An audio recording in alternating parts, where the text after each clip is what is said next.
주시기를 바랍니다. 아멘. 오늘 말씀 제목으로 옆에 있는 분들 한번 보시고 축복하겠습니다. 당신은 안녕하십니까? 당신 인생의 주인은 누구신가요? 한번 물어보겠습니다. 당신은 안녕하십니까? 당신 인생의 주인은 누구십니까? 최근에 재미있는 연구 보고서가 나왔습니다. 스위스 쭈리 대학에서 세계 각 나라의 국민들의 IQ 2위는 일본, 3위는 대만, 4위가 싱가포르, 5위가 독일로 발표되었습니다. 1960년대까지는 세계 최고의 IQ를 가진 민족이 유대인이라고 알려져 있었습니다. 그 이유는 세계사에 동양인들이 제대로 잘 등장하기 이전이었기 때문이라고 합니다. 그래서 유럽 재계의 모든 것을 대부분 장악한 로스차일드 가문, 유대인이죠. 또 세계 다이아몬드 시장의 90%를 100년 동안 장악하고 있었던 오펜하이머 가문이 다 유대인이었습니다. 그래서 스필버그라든지 등등의 영화 감독, 또 유명한 정치인들 다 유대인이었기 때문에 유대인이 가장 머리가 좋다고 생각을 했습니다. 그런데 일본과 한국과 중국 등의 나라가 경제가 파격적으로 발전되고 가속화되면서 평균 IQ를 재평가하게 된 결과 이렇게 수치가 나왔다는 것입니다. 재미있는 것은 버클리의 일라이저 박사가 한국 사람들이 전 세계에서 평균 IQ가 가장 높아질 수밖에 없는 5가지 이유가 있다고 발표를 했습니다. 첫 번째로는 젓가락 문화입니다. 젓가락. 세계에서 젓가락을 사용하는 민족이 한국, 일본, 중국, 베트남, 싱가포르 등등입니다. 그런데 중국, 일본, 베트남, 싱가포르는 젓가락을 가지고 뭘 하느냐, 밥공기 들고 밥을 이렇게 퍼서 입에 넣는 역할을 주로 많이 한다고 합니다. 밀어넣기만 하는데 한국은 음식물 하나하나를, 나물, 김치 하나하나를 젓가락으로 짚습니다. 심지어 어떤 사람은 밥알도 하나씩 짚는 사람도 있어요. 콩도 젓가락으로 짚고, 심지어는 명란젓도 그 조그만 알갱이를 젓가락으로 하나씩 집어 먹을 수가 있다 그럽니다. 손가락 신경은 뇌 신경과 굉장히 밀접한데 손가락 신경이 발달되어 가지고 두뇌 신경 발달에 큰 영향을 줬다고 합니다. 그래서 한국 아이들은 어릴 때부터 손가락 신경이 발달되어 가지고 엄청난 손재주를 가지고 태어나 자라나기 때문에 뭐 세계 기능공들, 경연대 이런 거 하면은 대부분 한국 사람들이 다 전 과목을 다 싹쓸이를 하게 됩니다. 두 번째는 한글의 우수성이라고 합니다. 한글은 배우기가 너무 쉽다는 거예요. 머리 좋은 외국 사람은 하루면 한글을 배워서 읽을 수가 있다고 그래요. 그리고 보통 사람은 아무리 오래 걸려도 닷새 정도만 되면 다 한글을 배워서 읽는다고 그럽니다. 한글은 모든 소리를 다 표현할 수가 있고 숫자 표현도 쉽다 그래요.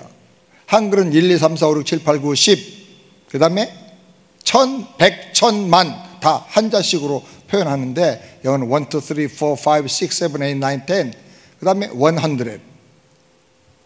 1000, 10, 100 이게 점점 단위가 커질수록 표현하는 그 내용이 복잡하다 그래요. 불어는 제가 잘 모르는데 숫자를 표현하려고 하면 굉장히 복잡하다 그럽니다. 컴퓨터에 앉아가지고 자판으로 문자를 만들 때 속도가 일본어나 중국어의 7배 정도 빠르다는 거예요.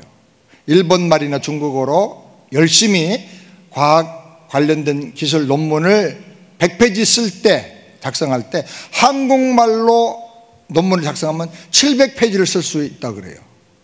그러니 이게 누적되면은 연구나 그 밖에 여러 분야에서 상상도 할 수 없을 만큼 엄청난 격차가 벌어진다는 것입니다. 그 다음에 세 번째로는 기후와 지세가 좋다는 거예요. 두뇌 발달에 아주 좋다는 거예요. 두뇌가 가장 건강하게 발전할 수 있는 좋은 지역이 사계절이 뚜렷한 곳이라 그래요.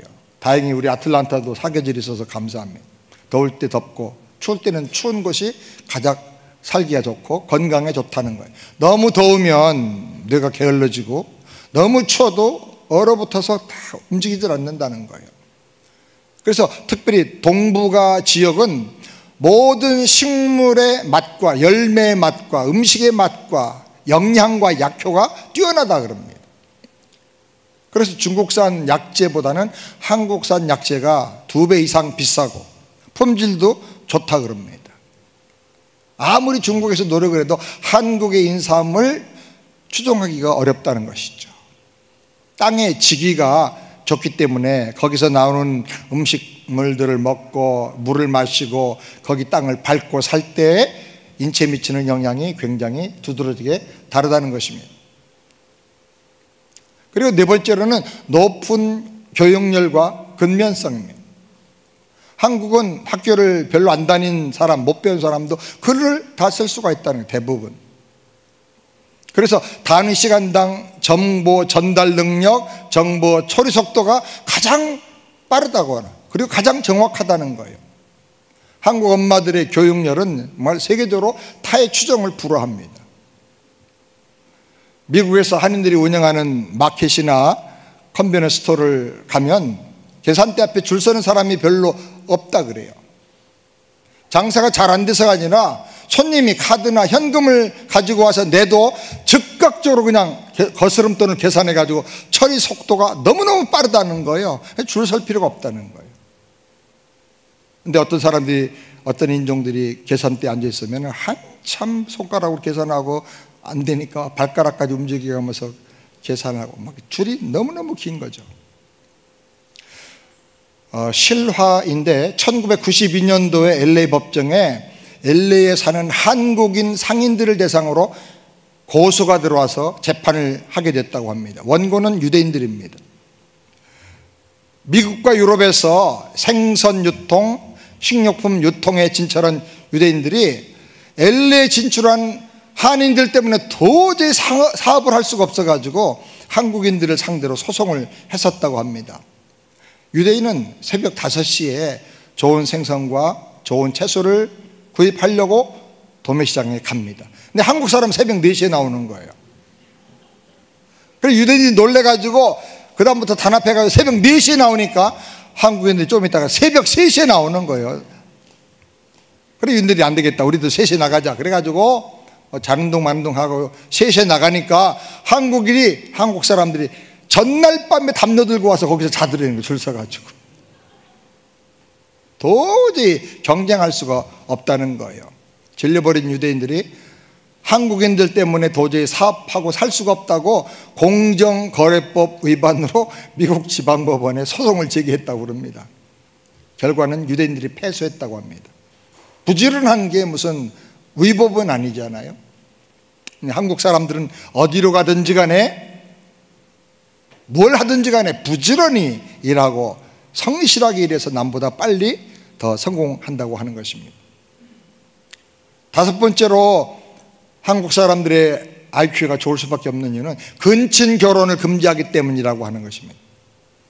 동물들을 근친 교배를 시키면 혈통 간에 유전적으로 DNA에 많은 문제가 생기고 이상자가 생겨난다는 것입니다.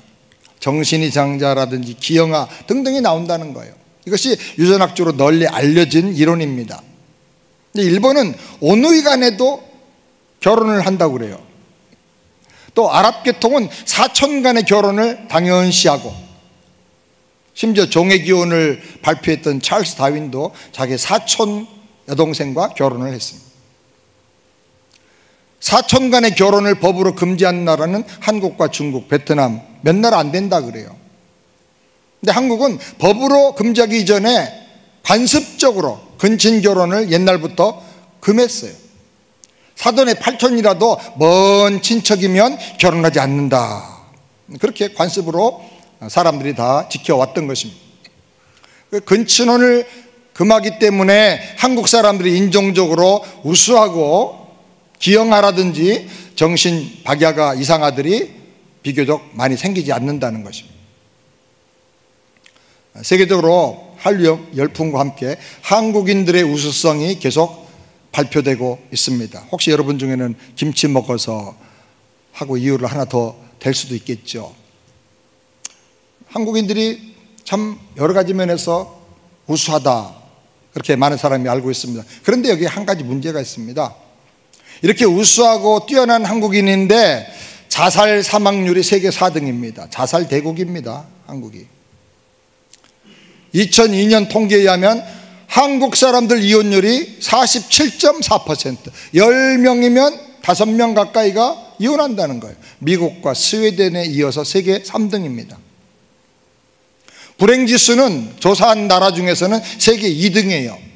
한국보다 더 낮아서 불행하다고 하는 나라는 헝가리 한 나라밖에 없다는 거예요. 감정을 못 견디고 성질 날 때 그냥 팍 폭발시키는 발광지수는 세계에서 제일 높다 그럽니다. 그래서 한국에 가면 뭐 운전할 때 빵빵거리는 거 그냥 보통이에요. 그런데 미국에 오면 빵빵거리는 소리가 별로 안 나요. 아무리 머리가 좋고 영리하고 뛰어나도 염려, 걱정, 근심, 절망이 많다고 하면 더 불행을 많이 느끼고 더 큰 사고가 일어나게 된다는 것이죠. 자동차 엔진이 나쁘면 천천히 가서 사고 확률이 적어요. 조심조심 해야 되니까. 근데 엔진이 너무너무 좋으면 과속하면서 사고 날 확률이 더 크고 사고도 아주 큰 엄청난 사고들이 일어나게 되는 것입니다. 이 세상을 사는 세 가지 유형의 사람들이 있다고 말할 수가 있습니다. 성경의 근거에서 볼 때 이 세상에는 세 가지 유형의 사람이 있습니다. 첫 번째, 일반적인 세상 사람들입니다. 육에 속한 사람, 다른 말로는 자연인입니다. 자연인. 고린도전서 2장 14절 한번 다 같이 읽겠습니다. 육에 속한 사람은 하나님의 성령의를 받지 아니하나니 저에게는 미련하게 보이며 또 깨닫지도 못하나니 이런 일은 영적으로라야 분변함이니라. 육에 속한 사람은 특징이 몇 가지가 있는데 하나님의 일을 받아들이질 않아. 성령이 주시는 감동과 은혜도 안 받아. 왜? 미련하게 보인다는 거야. 미련하게. 깨닫지도 못해. 영적인 얘기는 깨달을 수가 없어. 왜냐하면 이런 모든 것들은 영적인 생명이 있어야만 알게 되고 분별하게 되고 받아들일 수가 있기 때문이라는 것이. 영적 세계가 보이지 않기 때문에 깨달아지지가 않고 그 모든 게 다 미련하게 보이는 거예요. 영생이 어디 있어? 하나님이 어디 있냐고. 보이지도 않는데 그냥 살다 죽으면 그만이지 내세가 어디 있어? 하루하루 즐기고 그냥 행복하게 살면 되는 거야. 요즘 한국의 많은 젊은 청년들이 옛날에는 3포 세대라 그래요. 3포 세대. 결혼 포기하고 집 가지는 거 포기하고 직장 갖는 거 포기하고. 그런데 3포가 4포, 7포, 9포, 10포. 지금은 애기 낳는 것도 포기해. 집 갖는 것도 포기해. 다 포기해. 그리고 그냥 밥도 혼자 먹고 술도 혼자 마시고 잠도 혼자 자고 여행도 혼자 가고. 한 번밖에 없는 인생인데 행복하게 즐기면서 내가 좋아하는 거 하면서 살면 되지, 그렇게 생각합니다. 이 사람의 인생을 그림으로 그렸는데 하트입니다. 하트. 내 인생 너무너무 사랑해. 내 인생은 정말 한 번밖에 없는 거니까 이건 누가 도와줄 수 없어. 내가 행복하게 살아야 돼. 자기 인생을 너무나 사랑합니다.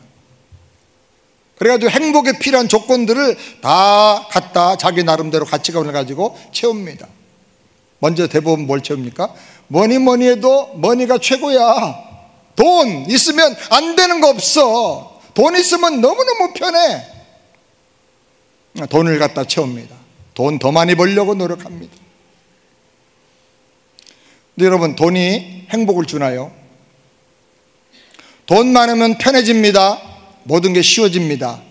더 많아집니다. 그런데 그건 육체적인 얘기고 마음에는 어떤가? 마음에 돈 많아지면 마음에 일반적으로 걱정과 근심이 늘어나요. 제 얘기가 아니고 모든 사람의 얘기고 또 성경이 말합니다. 디모데전서 6장 10절 다 같이 함께 읽겠습니다.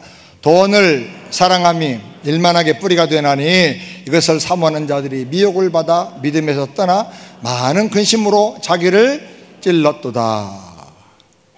돈을 사랑하는 것이 특징이 있는데 일만악, 모든 악과 죄의 뿌리라는 거예요. 거기서부터 악과 죄가 나온다는 거예요. 돈 때문에 싸우고, 돈 때문에 죽이고, 돈 때문에 속이고, 또 이것을 사랑하는 사람들은 미혹을 받는데, 미혹. 그래서 욕심이 자꾸 많아져. 허영심이 자꾸 커져. 그러니까 돈이 많은 거하고 내가 훌륭한 사람 되는 거하고 다르거든요. 그런데 돈이 많으면 내가 막 굉장히 커지는 사람처럼 느껴지는 거죠. 그래서 믿음에서 떠나게 돼. 영적 세계가 닫혀버려. 물질을 집중해서 보다 보니까 영적 세계가 닫혀. 영적으로 믿음에서 떠나게 되고, 그 다음에 심각한 것은 많은 근심이 생겨가지고 자기 심장을 찌르고 자기 마음을 찌른다는 거예요. 이거는 우리가 신뢰를 통해서 얼마든지 볼 수가 있어요. 1996년 바람의 나라라고 하는 온라인 게임을 세계 최초로 만들어낸 사람이 있어요. 한국 사람이에요. 이 사람이 이거 하나 만들어가지고 대박나서 재벌됐어요. 넥슨이라고 하는 기업을 만들어가지고 창업자 김정주 회장 엄청난 돈을 벌었어요. 그런데 54세 젊은 나이에 우울증을 치료받던 중에 자살하고 죽어버렸어요. 삼성의 이병철 회장의 손자인 이재찬 전 세안 미디어 사장들, 요즘은 미디어가 대박이거든요. 기업이 미디어 개발하면서 아주 엄청나게 돈을 많이 모았어요. 전도 유명한 한국의 아주 대표적인 청년 기업가로 불렸어요. 그런데 2010년도 아파트에서 그냥 뛰어내려가지고 투신 자살했어요. 1990년도 정주영 현대그룹 회장의 사남 정몽우 전 현대알미늄 회장도 우울증으로 서울대병원에서 치료받던 중에 병원을 뛰쳐나가가지고 독약을 먹고 자살해버렸어요. 성완종 전 경남기업회 회장, 기업의 회장도 2015년 한 야산에서 자살한 시체로 발견이 됐어요. 2003년도 정몽원 전 현대그룹의 회장이 종로에 있는 현대사옥 그 건물에서 그 좁은 창문을 열고 보통 들어가기도 힘든데 거기서 뛰어내려버려요. 투신 자살했어요. 이런 예가 너무너무 많아요. 설명도 할 수가 없을 만큼. 무슨 얘기냐면 돈 많이 가졌는데 더 우울하다는 거예요. 근심이 자기를 찔렀다는 거예요. 행복하지가 않다는 거예요. 돈으로는 행복이 담보되지가 않는다는 거예요. 한국 사람들이 선망하고 부러워하는 돈 많은 재벌들 정말 행복한가? 한국의 제일 부자인 삼성의 이건희 회장은 식물 인간 상태로 1년 이상 누워 있었죠. 그런데 병원에 들어가기 전에 자기를 상대로 소송을 제기한 형을 아버지가 내놓고 버린 자식이라고 밝히면서 신문에 대서특필하게 만들었어요. 결국 소송에서 승리했지만 누가 이겼는가? 식물인간 상태에서 죽음 앞에서 그게 무슨 의미가 있냐는 거예요. 돈 때문에 형제간에 난을 일으키고 싸우고 소송을 하고, 40대 재벌 중에 재산을 놓고 형제간에 소송을 벌이고 아주 신문에까지 난 그런 기업이 17군데예요. 공개적인 소송만도 이 정도가 되는데 내부적으로 더 치열하게 싸우는 기업을 다 합치면 싸움 없는 데가 하나도 없다 그래요. 더 잔인하고 더 치밀하게 싸우는 거예요. 현대 정주영 회장이 세상 떠난 후에 자녀들 간에 그 유명한 왕자의 난을 치르면서 싸웠어요. 한지는 조남호, 조정호 씨 사이에 싸움이 일어나고, 한화는 김호연, 김승현 씨 형제간에 싸움이 일어나서 아주 난리를 치고, 금호도 박상구, 박창구 형제가 소송을 하면서 싸우고, 효성은 조현문이 그 형과 동생을 수사해달라고 모든 비리를 다 적어가지고 검찰청에 고발을 해버렸어요. 심지어는 롯데 창업자인 신격호 회장 93세였는데 둘째 아들 신동민에게 전격적으로 해임을 당해버렸어요. 아버지가 장남 신동주 편을 들어준다고 둘째 아들이 삐져가지고 그 돈 안 뺏기겠다고 그냥 아버지를 쫓아내버린 거예요. 사람은 하루 3끼 이상 먹지를 못해요. 아무리 돈이 많아도 3끼 이상 못 먹어요. 요즘은 장수하려고 하면 한 끼만 먹으라 그러더라고요. 저한테는 끔찍한 소리인데 한 끼만 먹는 게 건강해지는 비결이래요. 형제끼리 싸우는 재벌 중에 밥 굶지 않기 위해서 싸우는 사람은 하나도 없어요. 돈이 많아요. 그냥 많은 정도가 아니고 억소리 날 정도는 많아요. 그런데 만족이 없어요. 기쁨이 없어요. 행복이 없어요. 더 가져야 돼. 싸워서라도 뺏어야 돼. 돈이 정말로 부재간 형제지간의 의의를 다 상해가면서 싸우면서 법정으로 투쟁하면서 신문에 광고하고 싸우면서 돈을 모아야 할 만큼 그렇게 가치 있는 것인가? 돈이 필요해요. 선한 일을 위해서 쓰려고 하면 필요해요. 근데 돈을 사랑하는 것은 성경 말씀대로 일만하게 뿌리가 되고, 돈을 사랑하는 사람은 근심이 자기를 찌르고 욕심에 의해서 결국은 행복을 못 느끼고 평생을 고통과 불행 속에서 살게 되는 것입니다. 사람들은 돈보다 성공이 더 중요해요. 성공이 행복의 비결이요 라고 생각합니다. 그래서 모든 걸 희생하고, 가족도 희생하고 자녀도 희생하고 성공을 위해서 막 달려갑니다. 그런데 성공의 장벽은 너무 높아서 하늘 끝에 다 있다고 그래요. 그런데 정말 우리가 찾으려고 하는 행복은 어디 있느냐? 평지에 있대, 평지에. 그래서 깨닫기만 하면, 원하기만 하면 누구나 언제든지 가서 소유할 수 있는 게 행복이라고 하는 거예요. 그런데 사람들은 행복을 원한다고 하면서도 행복을 평지에서 찾지 않고 하늘 끝까지 올라가서 성공하려고 합니다. 다른 사람보다 더 빨리 검사장이 된 어떤 선배가 있는데 후배들과 모든 동기들이 모여가지고 축하하면서 얼마나 좋으냐, 요즘 어떻게 사느냐 물어보니까 초고속 승진해서 검사장 된 그 선배가 하는 말이, 야, 죽지 못해서 산다 그러더래요. 죽지 못해서 산다. 성공은 금가 있는 샴페인잔과 똑같아. 언제 깰지 몰라.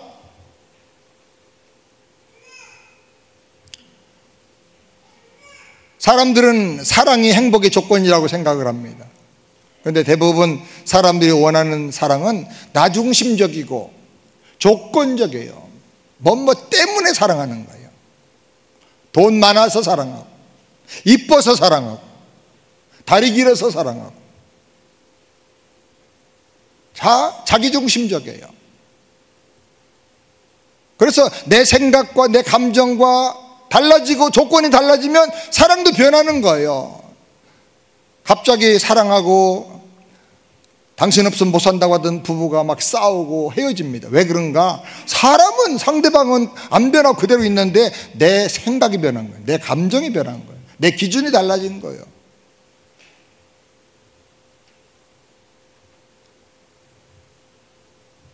그 사람이 달라진 게 아니에요. 내가 달라진 거예요.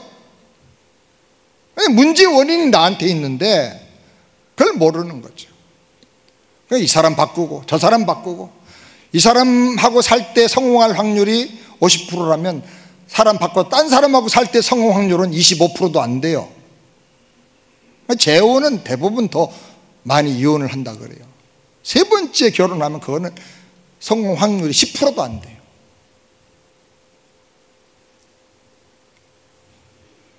사람들은 인기가 행복의 비결이라고 생각합니다. 사람들에게 박수받고 인정받고 인기가 있으면 살만 난다고 생각하죠. 근데 2007년 삼성동 빌라에서 27살 난 탤런트 정다빈 씨가 자살한 채 발견됐습니다. 정다빈 씨는 드라마 나올 때 제가 몇 번 봐서 기억이 나는데 참 예뻐요. 착하게 생겼어. 야, 참 착하다. 저런 사람 늘 보고 살면 얼마나 기분 좋을까. 그런 마음이 저절로 들게 생겼어요. 그런데 자살했어요. 2008년도에는 누구보다 인기가 많고 온 국민의 사랑받았던 국민배우 최진실. 최진실만 나오면 영화가 다 대박을 났다는데 자살했어요.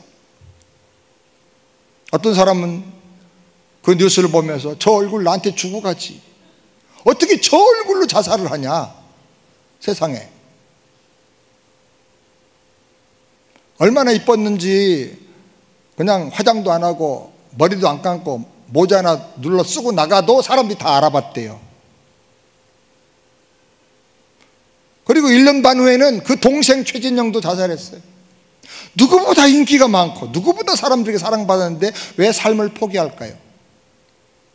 인기가 정말 인생 행복의 비결인가요?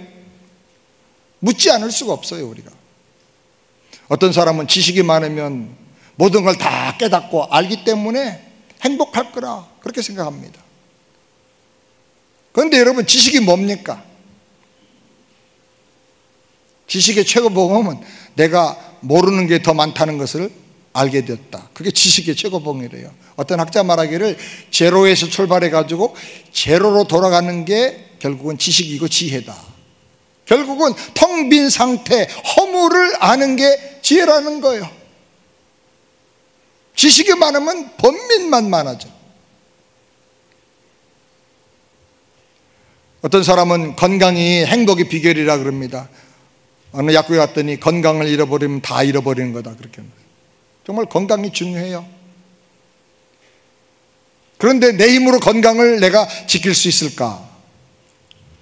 물론 열심히 운동하고 좋은 음식 먹으면 조금 도움 되겠죠. 그런데 여러분, 한 가지 알 것은 인체에는 전문가들이 말에 의하면 하루에도 10,000개 이상의 암세포가 생겨나서 온몸 전신을 다 떠돌아다닌대요.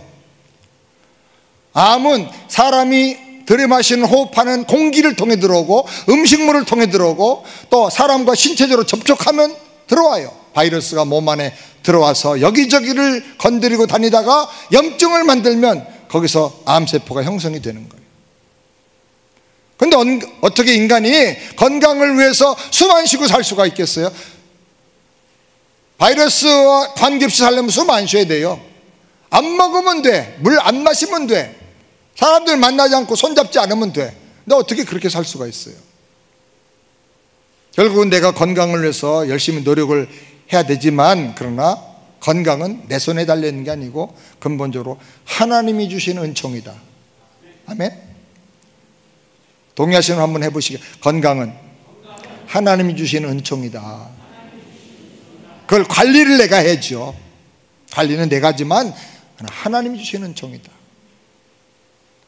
어떤 사람은 골골하는데 100살 넘게 살고요. 어떤 사람은 저 사람 150까지 살 것 같아. 막 얼마나 힘이 좋은지 몰라. 잘 먹고. 근데 빨리 죽어버려. 단번에 죽어버려.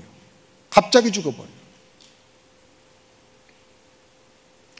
그래서 많은 사람들이 아이고 종교를 가져야 돼. 종교 생활을 해야 돼. 그래야 마음이 편안하고 행복하지. 그럽니다.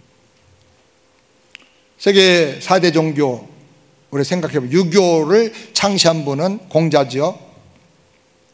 공자가 말하기를 나는 15살 때 학문을 통해서 도를 깨닫기 시작했고 50살에는 하늘의 뜻을 다 알게 되었고 60살에는 모든 일의 순리를 다 깨달았고 70살에는 내가 하고 싶은 대로 다 해도 법도와 순리에 어긋나지 않게 되었다. 이제 도가 터졌다. 그렇게 말한 거죠.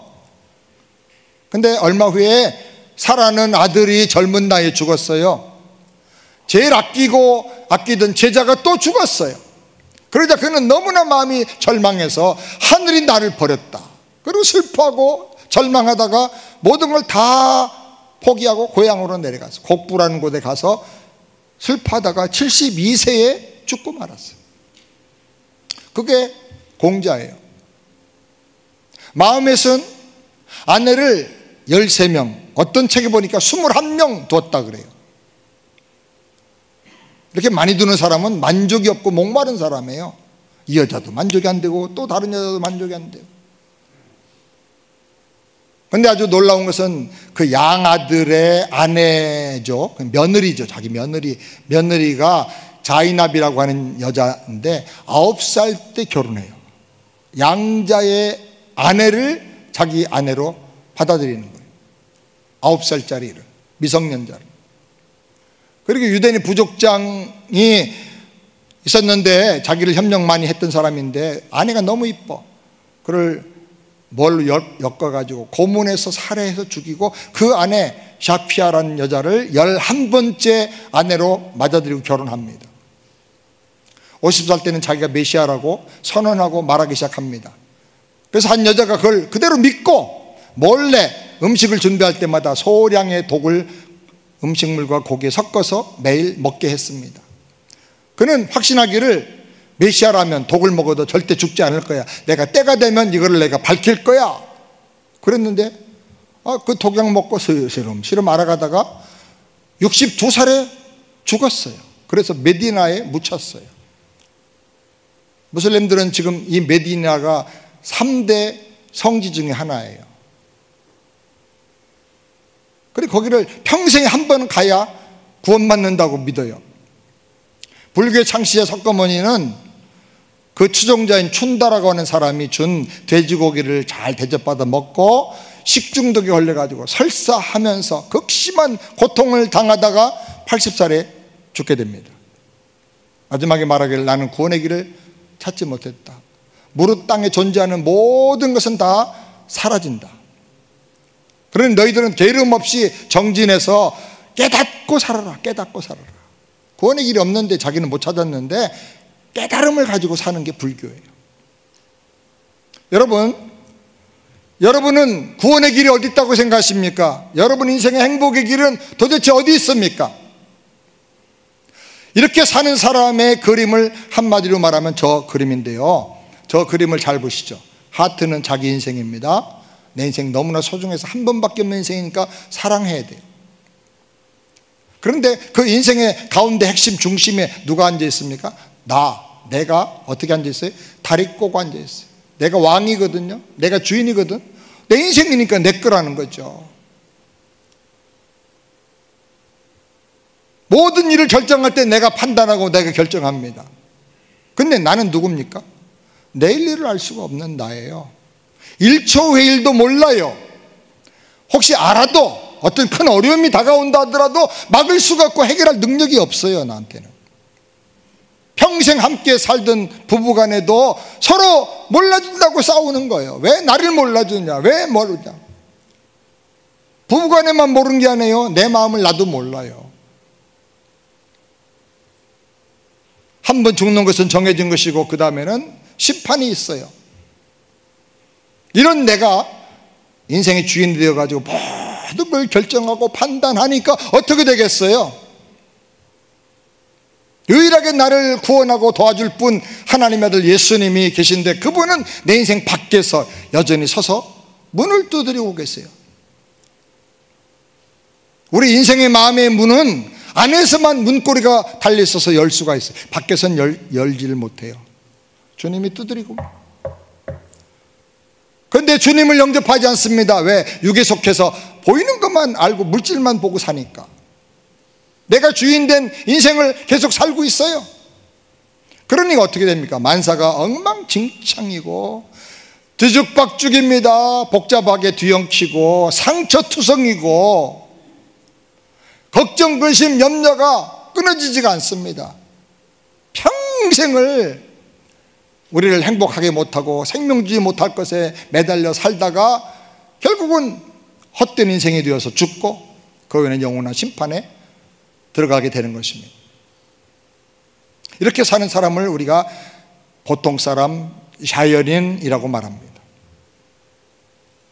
그런데 또 한 종류의 사람이 있어요. 달라진 인생의 모습입니다. 고린도전서 3장 1절 우리 다 같이 함께 읽겠습니다. 형제들아, 내가 신령한 자들을 대함과 같이 너에게 말할 수 없어서 육신에 속한 자 곧 그리스도 안에서 어린아이들을 대함과 같이 하노라. 이 사람은 예수님을 구원자로 영접했어요. 그리스도 안에서라고 말한 걸 보면 이미 이 사람은 구원받은 사람이야. 예수님을 영접했기 때문에. 요한복음 1장 12절 다 같이 함께 읽겠습니다. 영접하는 자 곧 그 이름을 믿는 자들에게는 하나님의 자녀가 되는 권세를 주셨으니. 그림을 한번 보이시죠. 이 사람 그림을 보면 두 번째 그림, 예수님을 내 안에 모셔드렸기 때문에 예수님이 어디 계세요? 밖에서 두드리고 계시지 않고 내 안에, 하트 안에, 내 마음 안에, 내 인생 속에 들어와 계셔. 근데 어디 계세요? 뒤에서. 예수님 조용히 뒤에 가 계세요.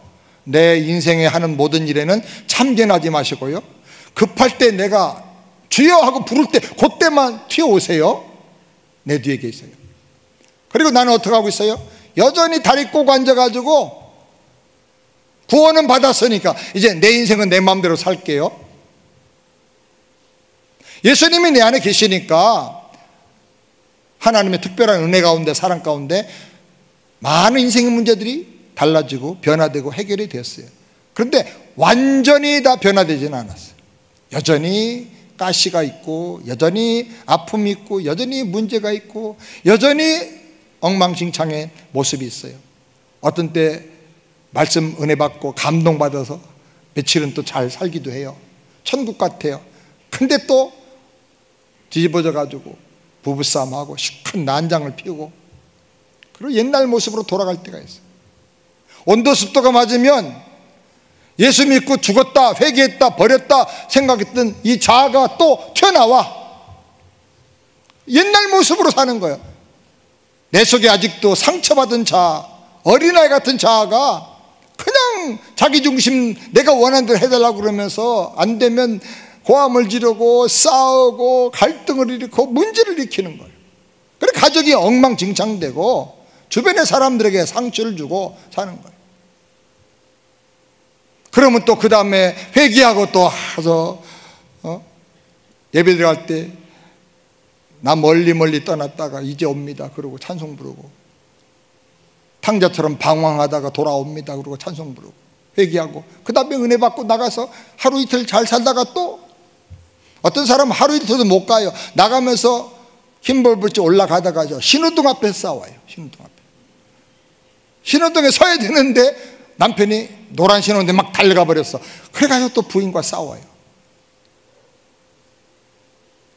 예수는 믿어요. 예수님 내 안에 계셔요.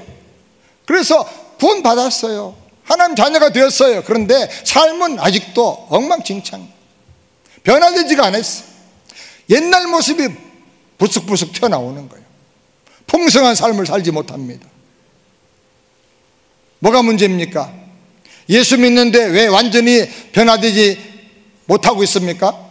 예수님을 구원자로 영접했는데 아직도 여전히 내가 내 삶의 주인과 왕으로 살기 때문에 그런 것입니다. 내가 누굽니까?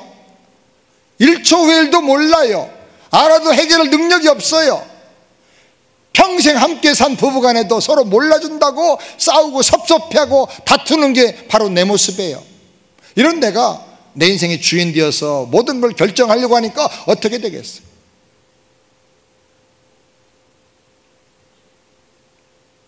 천국과 지옥을 왔다 갔다 하면서 사는 삶이에요. 마지막으로 특별한 모습이 있어요. 완전히 새로워진 인생의 모습입니다. 완전히 새로운 인생. 고린도전서 2장 12절 다 같이 함께 읽겠습니다. 우리가 세상의 영을 받지 아니하고 오직 하나님께로 온 영을 받았으니 이는 우리로 하여금 하나님께서 우리에게 은혜로 주신 것들을 알게 하려 하심이라. 아멘.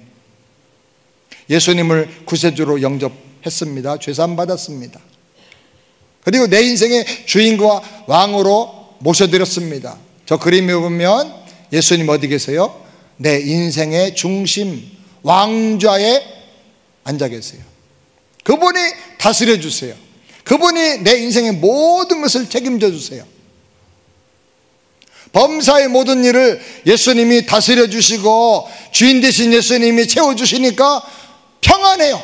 다 맡기니까 정말 너무너무 평안하고 두려움 걱정 없어지고 하는 일마다 형통해요. 제가 이랜드의 박성수 회장 간증을 읽다가 감동을 받았어요. 바로 이 부분을 그가 깨달았어요. 1973년도 여의도 광장에서 빌리그람 전도 집회할 때 그때 자기는 예수님을 구세주로는 믿었는데 주인과 왕으로 모셔드리지 못하고 모든 걸 다 맡기지 못하고 자기가 인생의 모든 걸 걸머쥐고 살아오고 있었다는 걸 깨달았다는 거예요. 회개하고 무릎 꿇고 예수님이 나의 인생의 주인이 되어 주십시오. 제 것이 아니고 이제 모든 내 인생은 주님의 것입니다. 주님이 나의 왕이 되어서 나를 다스려 주시고 통치해 주십시오. 저는 주님 말씀에 순종하겠습니다. 주님의 비전과 주님의 미션을 따라서 사는 인생 살겠습니다. 그러고 나서부터 달라졌다는 거예요, 인생이. 그래서 돈 얼마를 빌려가지고 이대 앞에서 옷가게를 했는데 주님이 다스려 주시고 주님이 채워주기 시작하니까 막 번성해가지고 지금 이랜드 대기업이 되었고, 해외에 나가서 기업을 지사를 만드는 이유도 복음 전단의 선교를 위해서 하나님 주신 비전을 따라 그렇게 했다는 거예요. 기도 제목은 앞으로 전 세계 100대 그룹 안에 들어가기를 위해서 기도한다고 하는 것입니다. 전신 무기력증 환자로 누워서 비틀거리고 있던 그가 예수님을 주인으로 왕으로 모시고 이렇게 달라진 거예요. 그 간증을 때 제가 감동받은 이유는 저도 비슷한 경험이 있거든요. 방황하고 답답하고 돌이키기를 원하고 끊어버리기를 원하는 죄가 있음에도 끊지 못하고 살던 저를 하나님께서 어느 날 내가 너 인생의 주인이고 내가 너의 구세주가 되고 너의 인생의 왕으로 너를 다스려주기 원한다, 이 복음의 말씀을 깨닫게 하셨어요. 주님을 영접했는데 그때 얼마나 놀라운 은혜와 변화를 경험했는지 모릅니다. 그 후로 완전히 제 인생은 책장이 새로 넘어가는 것 같은 인생이 펼쳐지게 됐어요. 예수님이 다스려 주시니까 걱정, 근심, 염려 없어지고 너무너무 편안해.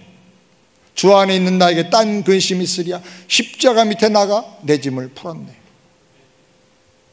다 맡기니까 마음의 평안함이 오는 거예요. 마음의 평안함과 함께 주님이 주시는 건강이 오고, 이제는 햇볕에 걸어다니기도 힘들었던 사람인데 이제는 5대양 6대주를 다니면서 복음을 전해도 무리하다 싶어도 주님이 늘 새 힘을 주시는 것 같아요. 왕이신 예수님이 신비하게 통치해 주시니까 어떤 일을 만나도, 심지어는 막 너무나 고통스러운 일을 만나도 결국은 합력해서 선이 되고 유익하게 돼요. 아멘? 왼수가 나타나도 축복이 되는 거예요. 넘어져도 다이아몬드 주워가지고 일어나는 거예요.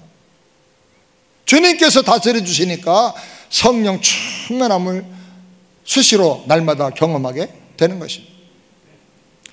예수님이 내 안에서 나를 주인으로 책임져 주시고 왕으로 다스려 주시니까 예수님의 권세가 내 안에 나타나 내 권세가 돼. 예수 생명이 내 안에서 내 생명 돼. 예수 승리가, 따라서 예수 승리, 내 승리, 예수 생명, 내 생명. 아멘. 신비한 은총을 누리면서 이 땅에서부터 천국을 누리고 살게 되는 것입니다. 아멘. 사랑하는 여러분, 여러분은 이 세 가지 그림 중에 어떤 그림에 속한 삶을 살고 있습니까? 제가 묻는 질문은 교회를 몇 년 다니냐고 묻는 게 아니에요. 교회 직분이 뭐냐고 묻는 게 아닙니다. 예수님과 영적인 관계에서 어떤 그림에 속해서 살고 있다는 거예요. 아직도 교회는 다니지만 하나의 종교인으로 예수님을 내 마음의 인격 속에 모셔드리지 못하고 사는 사람이 있습니까? 예수님께서 나의 모든 죄를 다 담당하고 십자가에서 태태를 사이하고 값을 치르고 죄값을 치르고 나를 구원하신 주님인 것을 깨닫고 믿어서 영접하기를 바랍니다. 예수님을 내 안에 구세주로 영접하고 모셔드렸지만 여전히 내 삶은 내 마음대로 살고 내 계획대로 살고 내가 주관내고 하면서 살고 있습니까? 주일만 예수님 얼굴 보는 거고 평일날은 내가 전면에 나타나서 살고 있습니까? 내가 주인된 삶을 내려놓고 예수님을 나의 주인과 왕으로 모셔드리기를 주님의 이름으로 축원합니다. 그러면 형통한 삶을 살게 되고 범사에 감사를 날마다 깨닫게 될 것이고 점점 더 강력한 건강한 삶, 능력의 삶을 살게 될 것입니다. 예수 권세가 내 권세가 될 것입니다. 이 시간에 예수님을 나의 구세주로 내 인생의 주인과 왕으로 모셔드리기를 원하는 분은 가슴만 손 얹어 보십시오. 이제 중요한 것은 예수님을 나의 구세주로 나의 능력과 생명으로 받아들이고 모시는 것이 중요합니다. 영접하는 게 곧 믿음이라 그랬어요. 믿음은 영접하는 거예요. 이 시간 저를 따라서 한번 기도하시기 바랍니다. 사랑하는 하나님 아버지, 감사합니다. 크게 하겠습니다. 오늘 이 시간에 복음의 말씀을 들었습니다.